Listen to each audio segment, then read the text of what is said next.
This is the Coach quilted leather tabby shoulder bag. At first glance, it might look like another accessory in the endless parade of handbags, but this bag is something different. Its design, born in the 1970s, revived in the 2000s, and transformed again for today. It carries the weight of history and the lightness of fashion in one single object.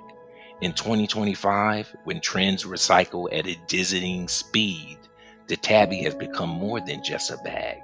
It is proof that some forms are timeless, that heritage, when handled carefully, can feel more modern than anything brand new.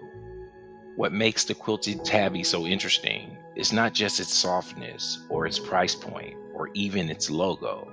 It's the way it ties together centuries of textile history, the philosophy of modernist design, and the particular culture of American leather craft.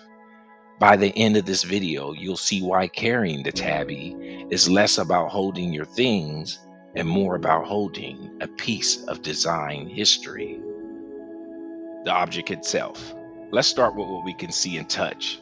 The quilted tabby is made of ultra soft Napa leather stitched in pillow channels that give it its distinctive padded look.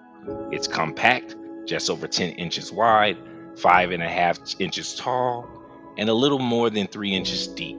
The front flap closes with a polished gold snap and a minimalist logo that's unmistakable.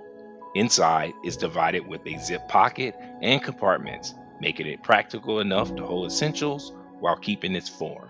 The chain strap is designed to be versatile, long enough to wear cross body, but also flexible enough to double for a shorter shoulder drop.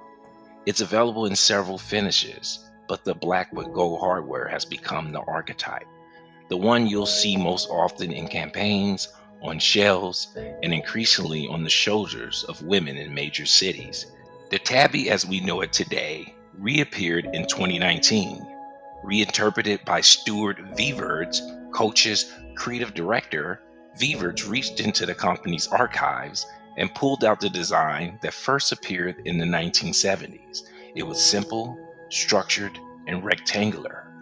In his hands, the bag became something softer, more tactile, more photogenic. The quilting is new, the proportions are tweaked, but the skeleton of the original is still there. It is the archival heritage edited for the modern eye. Quilting has shaped fashion for centuries. It first appeared in ancient Egypt, returned to medieval Europe as padding beneath armor, and by the 1700s, it was a marker of refinement in French and English silk garments. On the tabby, quilting isn't just texture, it's a signal of continuity, connecting the modern bag to a long tradition of luxury. Its rectangular body and clean flap carry another influence, modernism. In the early 20th century, Bauhaus designers argued that the form should be simple and functional. The tabby reflects that philosophy with one silhouette and one clasp.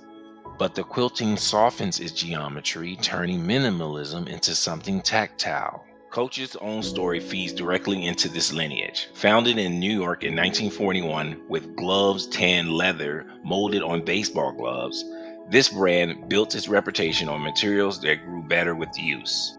In the 1960s, Lillian Cahn brought women's handbags into the line, and Bunny and Cashin added her turnlock hardware and playful linings. The Tabby doesn't just copy these details, but it carries their philosophy, takes the everyday and elevates it into lasting luxury. So what does this bag mean in the wider world? Quilting has always spoken of luxury and protection.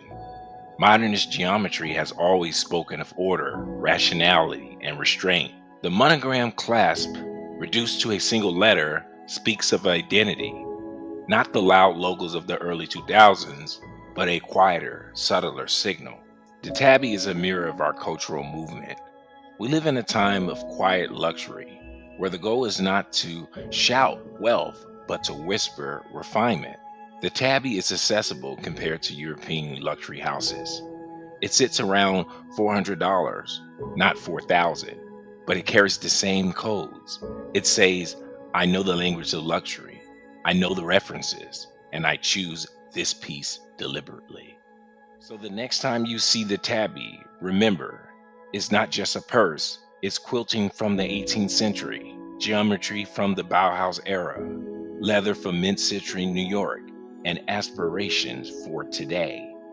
In one single object, you're holding both the past and the present, and that's the real artistry of fashion.